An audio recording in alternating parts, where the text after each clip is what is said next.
This is a podcast from ELI Beamlines Laser Center. Hello and welcome to the listening of ELI podcast. This is the last episode before we hit the summer break. My name is Wojciech Kowal. I'm a podcast producer and podcaster. Usually I'm making my own podcast, Lupa, about sustainability and circular economy. But today I'm a substitute for traditional hosts of this ELI podcast, Michael and Zdislava. But don't worry, you will hear them pretty soon. My today's guest is Michael Greco, laser scientist who's been working at ELI for 4 years and currently is developing an optical stretcher for the L2 system. Enjoy the interview and thanks for listening.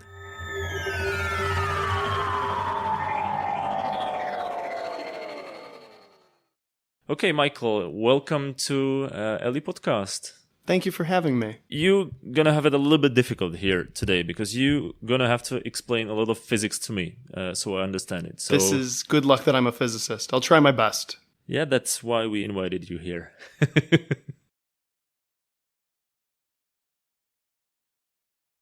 You want to talk about chirp pulses. Yes, and that's right. I really need you to explain it to me because for me, chirp pulses, it sounds like a small chicken doing sounds. So Exactly, right. It is kind of named after like the that. sound that the chicken makes. I want it to be funny. So Right. No, this is good. Actually true. This is good. Okay. So chirp pulse amplification is incredibly important to us here because it's kind of like the foundational technology that the whole LE facility is kind of based around. So what chirp in this context means is a changing frequency over time. So you'll kind of notice this if, for example, an ambulance is driving by, right, and has the noise it's making. And as it's driving towards you, the frequency sounds higher, and then it goes away. It kind of starts to get into like a lower frequency.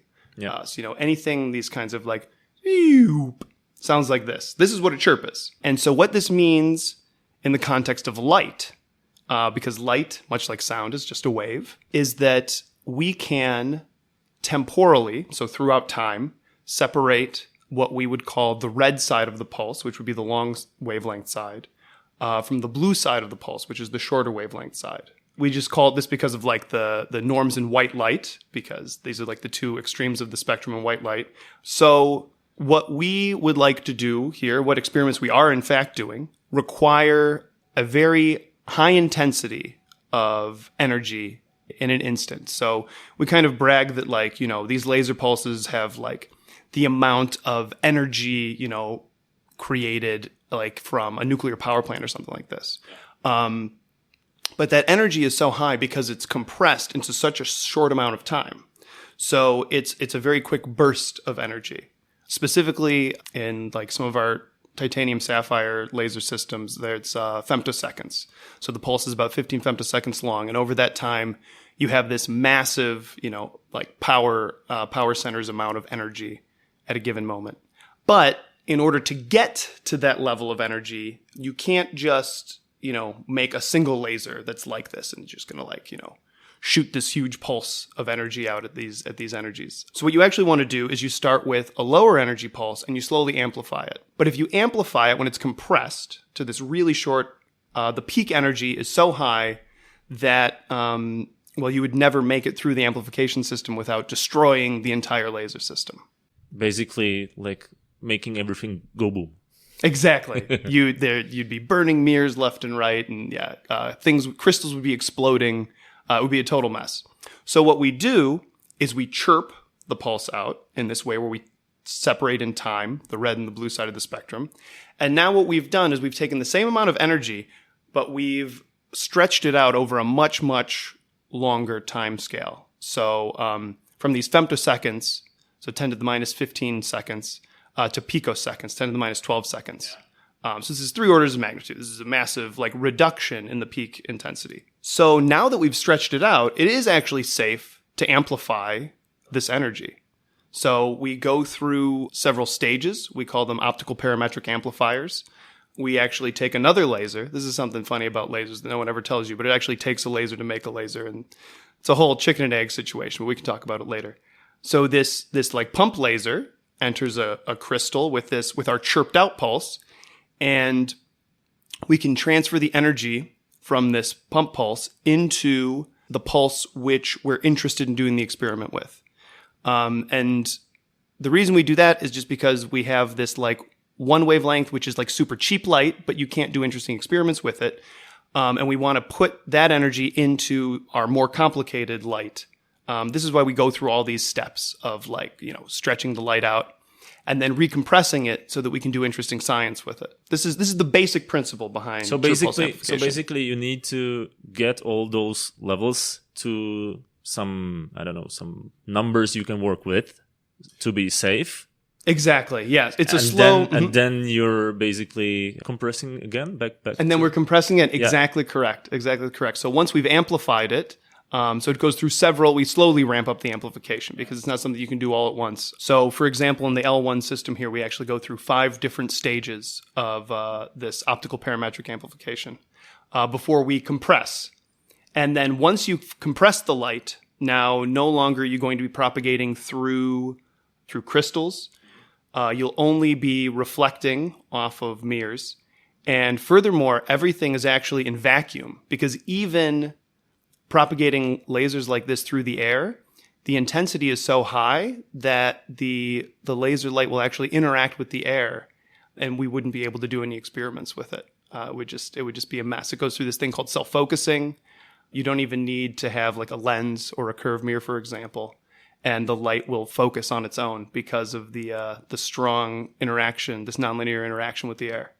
So we have these really impressive vacuum systems and vacuum tubes all throughout the facility that we're propagating this light through. Thank you for that, because that's something like I think some listeners who don't work in ELI don't understand it, because like even for me, when I first came here, I didn't have like any idea how big this facility is.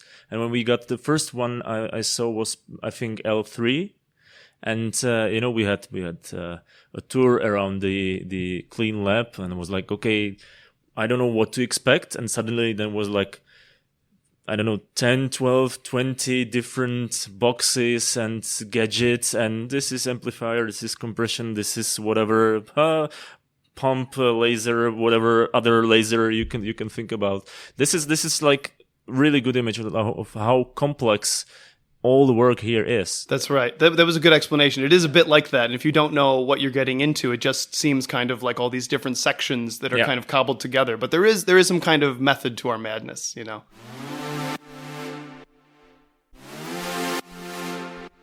When we started, like I was joking that you're here to explain all the physics. Yes. So how long did it take you to, get to this level of knowledge? Yeah, quite some time actually. So I actually started working with lasers when I was an undergraduate at the University of Illinois at Chicago back in 2006, to date myself. And in this lab, they were kind of doing some Raman spectroscopy experiments, but they had like some laser that they had bought. And then one day, one of the pump lasers died. So they were like, well, we don't have the money to build it, or to buy a new one. So we'll just build it ourselves. How hard could it be? And the next thing you know, this lab was like a laser building lab. And that was around the time I started there. And I remember my first summer there, they pretty much put me down like in front of this laser, which wasn't lasing. It was like a home-built cavity. And they said, all right, well, if you make these mirrors like perfectly parallel to each other, this laser cavity will work. So go at it. And about a week later, I actually managed to make the laser work. And I was shocked. It was a bit difficult, but that was a lot of fun. And so I've been hooked ever since. That's cool, because like, when we were doing the preparations and sending notes to each other, you've mentioned that you know how all the lasers work. At least here in ELI, it's like 4 lasers. That's okay. But exactly. Yeah. But all the lasers, that's like, that's a lot of lasers, right? Yeah. I think it's because they're mostly broken down into like several different types, right? So you've got like the lasers that you've got in your pocket. These are like diode lasers usually. And so these are made with like a band gap. So it's like an electronic band gap, much like a semiconductor. You'd have that makes your computer work and stuff. and you just build a little laser resonator out of this. And so by tuning the band gap, you can get different colors out. So you know how to tune different colors from ELI's lasers? In principle.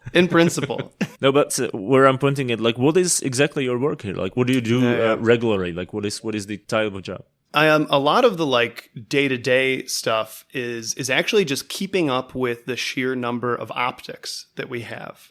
So all of the mirrors and the crystals that we're doing the amplification in, and lenses and these things. And because I mean it's like hundreds to thousands of optics throughout our lab.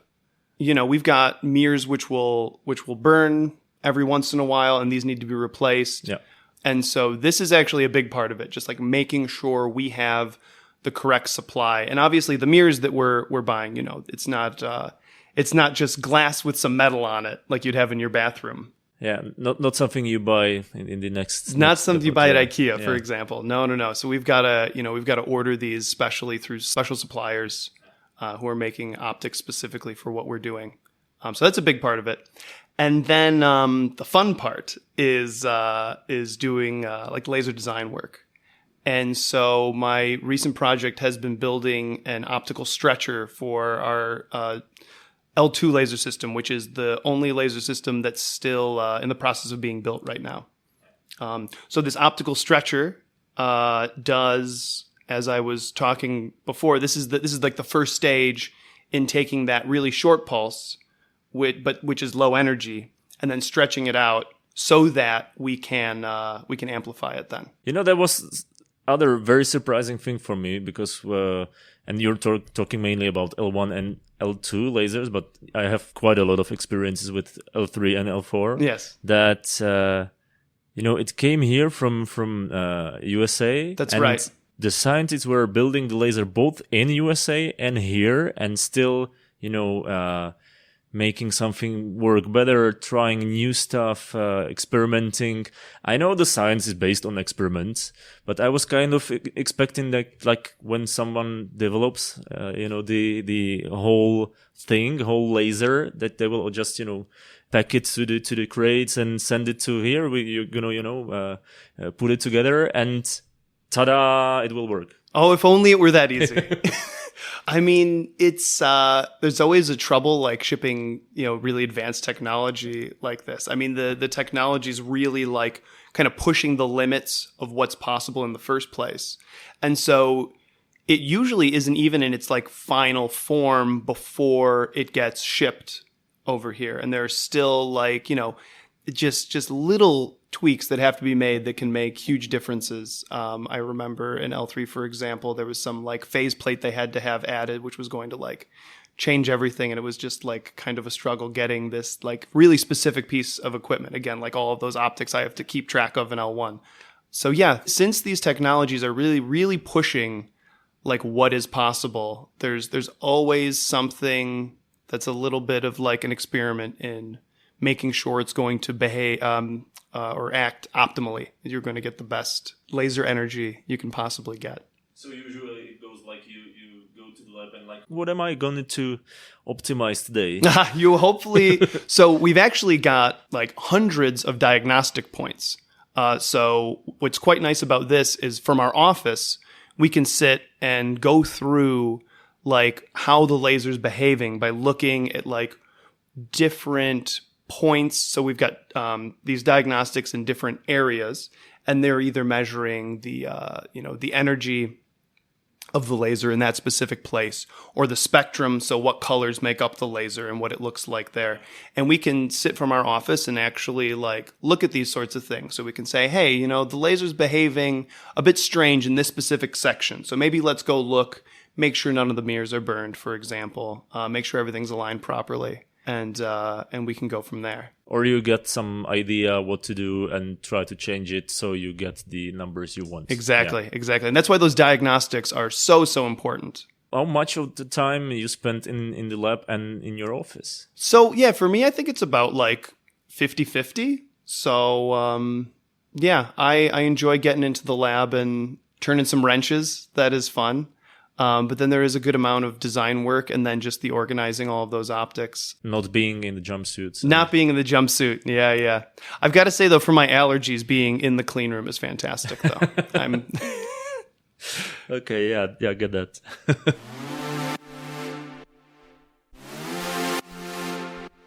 You've mentioned Chicago. Yes, that is my hometown. My Yeah. hometown and where I did my undergraduate studies.